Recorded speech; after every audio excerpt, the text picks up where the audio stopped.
In this video, I'm going to be reading 3 creepy stories about clowns to get you in the mood for the new It movie featuring everyone's favourite friendly clown, Pennywise. Subscribe if you want to see more content from me. I hope you enjoy.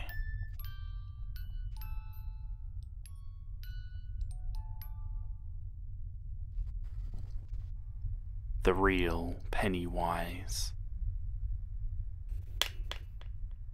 Before I begin, I would like to state and swear that this story is entirely truthful. You know how everyone says that they're afraid of clowns?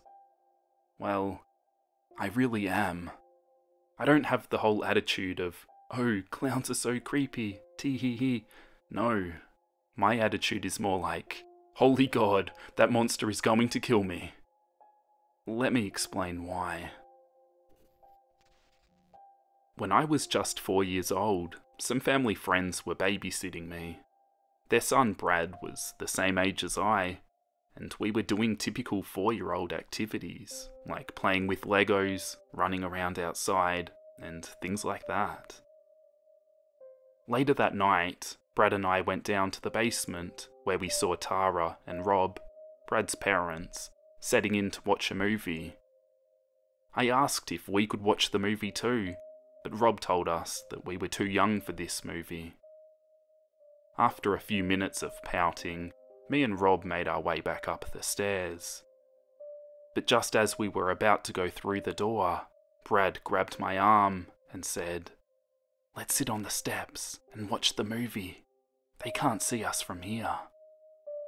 To be perfectly honest, as a kid, I was a little bit of a suck-up. I really didn't want to disobey Brad's parents, but he kept insisting that we watch the movie. So there we sat, on the steps, and watched the unspeakable horrors of Stephen King's It. I don't exactly remember how much of the movie I made it through, but I remember distinctly screaming and running out of the basement at the part where Pennywise, the clown, comes through the bathroom drain. Most of the night is a blur, but there are a few things that this experience spawned. 1. From that moment on, I couldn't bear the sight of a clown. I still cannot. 2. I didn't understand that clowns were people. I thought they were some type of alien life form sent down to kill children. 3. I opened the shower curtain every morning and check the drain before getting in. I still do this. And 4. Any person wearing an excessive amount of makeup repulsed me. They frightened me, and to this day, I cannot look them in the eye.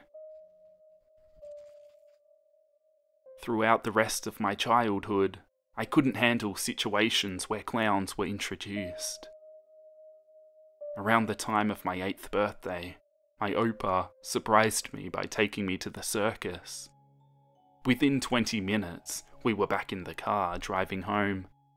I had caused such a disruption from my crying and screaming they had asked us to leave. Fast forward to about a year ago, and a lot had changed. I had then come to the point that I realised my fear of clowns was irrational, but still, I couldn't seem to get over it.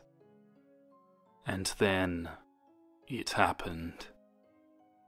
I used that previous line to increase suspense, but also because there is no other way to introduce what occurred on that cold February night. I was down in my foster family's pool house, just hanging out with 2 of my best friends, Jeffrey and Rudy. Jeffrey and I were in a band together, and Rudy was a guy we knew from our choir at school. That night, I was recording some demos for our album, while Rudy was trying to make a move on Jeff, lying in my bed. Trying my best to ignore them, I kept on recording. But then out of the corner of my eye, I noticed something in the window. I couldn't really tell what it was. It looked like some sort of pinkish blob. I alerted Jeffrey and Rudy of what I saw, but when we all looked back at the window, it was gone. The two guys started making fun of me, and I laughed with them, joking about seeing things and trying to scare one another. I went back to recording, and Rudy and Jeffrey kept messing around on the bed. Jeffrey was pushing Rudy's joking advances away, and in the process was kicking a closet door behind him. Around the third or fourth time he kicked the door, an enormous racket occurred. It sounded as if everything that was inside the closet had just fallen to the floor. We all paused for a moment. Jeffrey noted that he hadn't kicked the door hard enough for anything to fall. Rudy then proceeded to open the closet, and we found that it was in fact empty. The final conclusion was that when Jeffrey had kicked the door, it triggered something in the ceiling to shift around and make that noise. Although that seemed incredibly improbable, we all let it go and went back to what we were doing. Although, this time, we were all quite a bit more subdued. As I went back to recording the demos, I kept my eyes on that window, more certain that I had seen something. Rudy then asked me what the song I was recording was about. I looked over to him and told him quickly, and when I looked back, I saw the pink blob again. But this time, it wasn't a blob. I could see it more clearly, and I saw it was a hat. A hat attached to a human head. Once again, I alerted the guys about the hatted man, but again, by the time they looked over, he had disappeared. By this point, I was thoroughly scared. I put down my guitar and just stared at the window to make sure that I wouldn't miss this pink-hatted man again.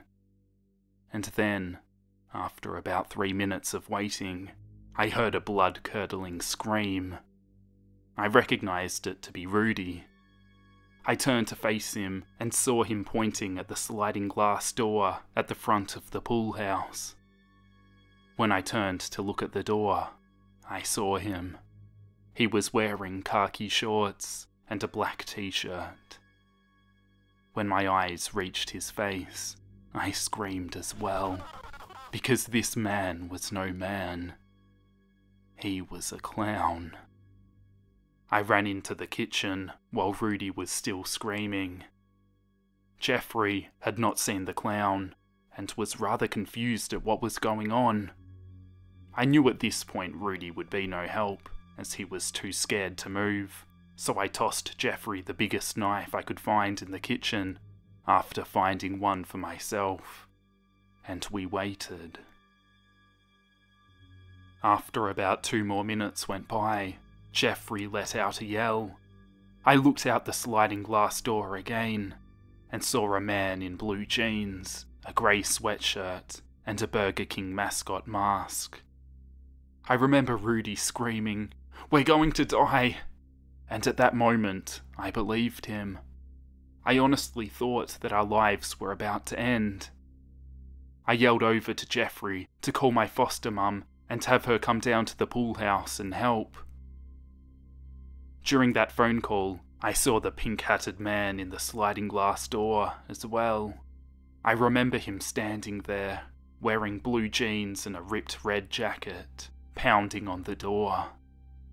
At that moment, a lot of yelling began. I don't remember what all of us were saying, but I do remember a thought popping into my head. I realised that if any of those men came into the house, I was going to kill them. I imagined slitting their throats and watching their blood gush over the tile floor. I have never believed in violence, and if you asked my friends, they would say that I'm somewhat of a hippie, but in that moment, I was ready for the kill, and that terrified me. After a few minutes, we saw the headlights of my foster mum's car pull up, When she came into view of the door, she was standing there with two men. One was holding the Burger King mask in his hand, and the other man was the pink-hatted man. I slowly walked up to the door, knife still in hand, and opened it. The pink-hatted man walked in first. As he ploughed his way in, I got scared, so I grabbed the man and put him in a chokehold and held my knife to his face, screaming, "Who are you? Why are you doing this to us?" My foster mum got me to calm down and explained everything to us. Apparently, these men were our neighbours. A few weeks ago, Jeffrey, Rudy and I were lighting off fireworks at night, and we had made it so these men couldn't go to sleep. So in return, they decided to retaliate with this trick. They started laughing as they helped explain it to us, but the three of us weren't laughing. To us, they had done nothing funny. Finally, after their explanation was over, I couldn't hold in my question anymore. "Fine," I said sarcastically. "It was really funny. But I still don't know how you managed to change your clothes so fast into that clown outfit." As those words escaped my mouth, they both stared at me, utterly confused, and then the pink-hatted man said the most horrifying sentence I've ever heard. "What clown?" For months after, I refused to go down to the pool house at night. The thought of this clown running around the place terrified me. As we told and retold the story many times, Rudy and Jeffrey started referring to the clown as the clown ghost. They had good laughs about it, but I couldn't. I was still scared for my life. Who was this clown ghost? Where had he come from? Why was he here? And the scariest thought, where did he go? After almost 6 months, I returned to the pool house one night to play some music. After about 3 hours of messing around on my drum kit, I decided to call it a night. But before I left, I went to the bathroom because I really had to pee. After I was finished, I walked out feeling better, when all of a sudden I heard a loud bang. I looked back and saw the door had slammed shut behind me. I had not even attempted to shut the door. I left it open, just as I always do. A little nervous, I slowly opened the door to look and see if I could find some clues as to how the door shut. When the door was finally open enough for me to see clearly, I saw it.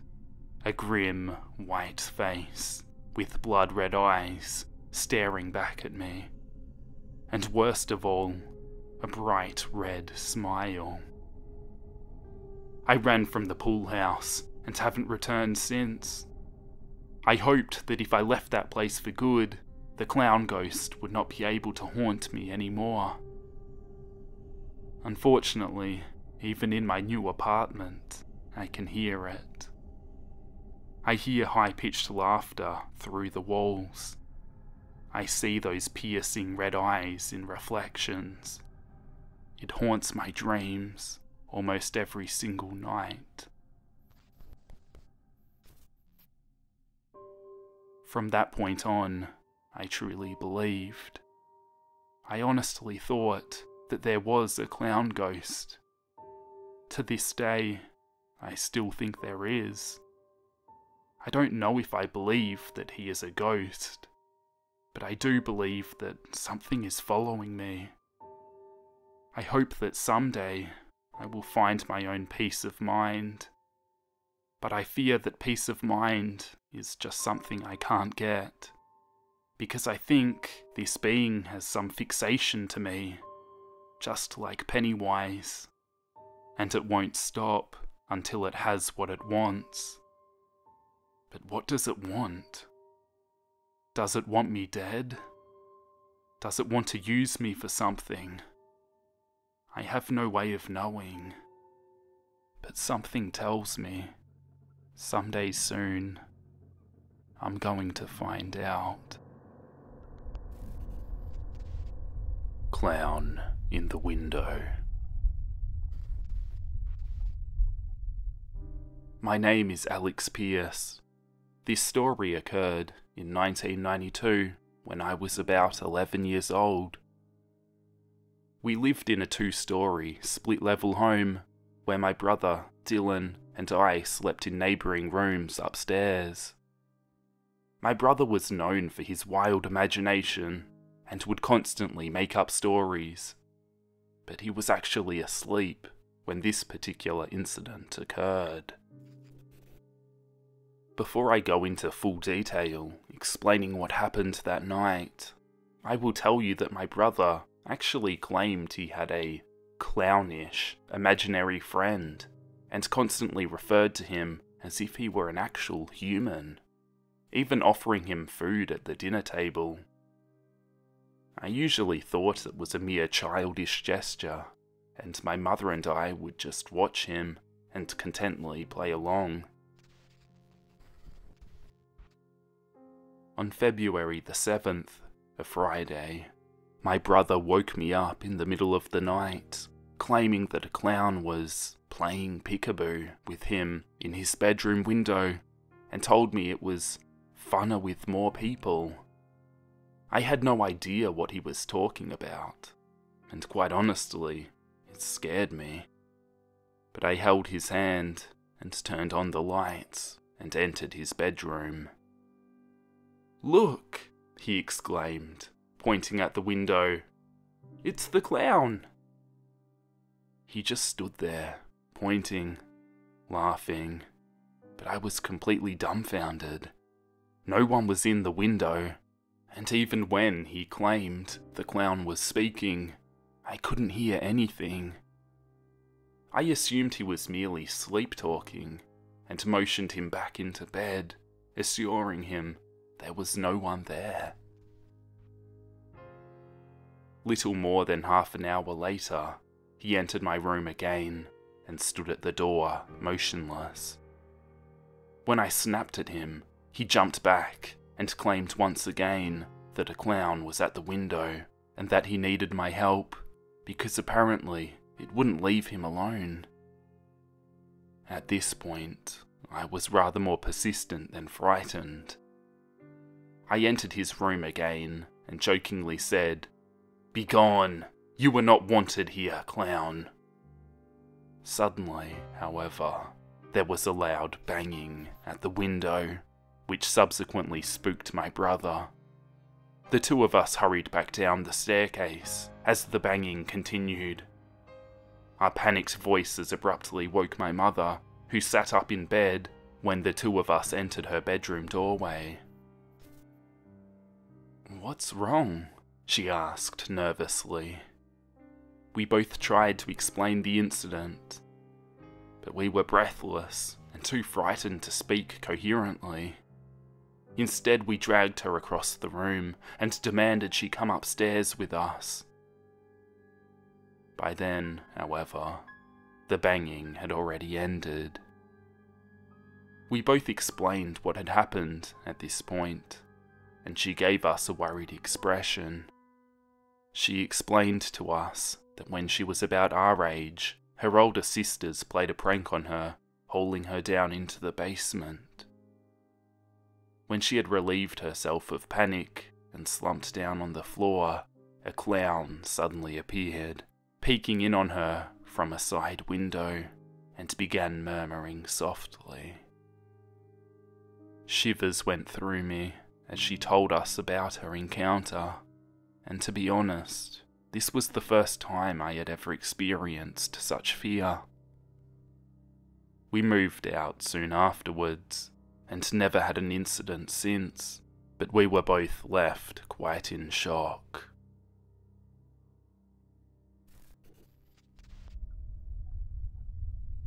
The clown statue.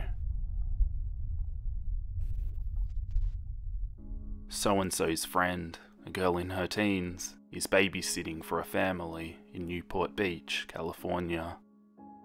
The family is wealthy and has a very large house. You know the sort, with a ridiculous amount of rooms. Anyways, the parents are going out for a late dinner and movie. The father tells the babysitter that once the children are in bed, she should go into a specific room. He doesn't really want her wandering around the house and watch TV there. The parents take off, and soon she gets the kids into bed and goes to the room to watch TV. She tries watching TV, but she is disturbed by a clown statue in the corner of the room. She tries to ignore it as long as possible, but it starts freaking her out so much that she can't handle it. She resorts to calling the father and asks, "Hey, the kids are in bed, but is it okay if I switch rooms? This clown statue is really creeping me out." The father says seriously, "Get the kids, go next door, and call 911. She asks, "What's going on?" He responds, "Just go next door, and once you call the police, call me back." She gets the kids, goes next door, and calls the police. When the police are on the way, she calls the father back and asks, "So really, what's going on?" He responds, "We don't have a clown statue." He then further explains that the children have been complaining about a clown watching them as they sleep. He and his wife had just blown it off, assuming that they were having nightmares. The police arrived and apprehended the clown, who turns out to be a midget. A midget clown. I guess he was some homeless person dressed as a clown, who somehow got into the house and had been living there for several weeks. He would come into the kids' rooms at night and watch them while they slept. As the house was so large, he was able to avoid detection, surviving off their food, etc. He had been in the TV room right before the babysitter came in there. When she entered, he didn't have enough time to hide, so he just froze in place and pretended to be a statue.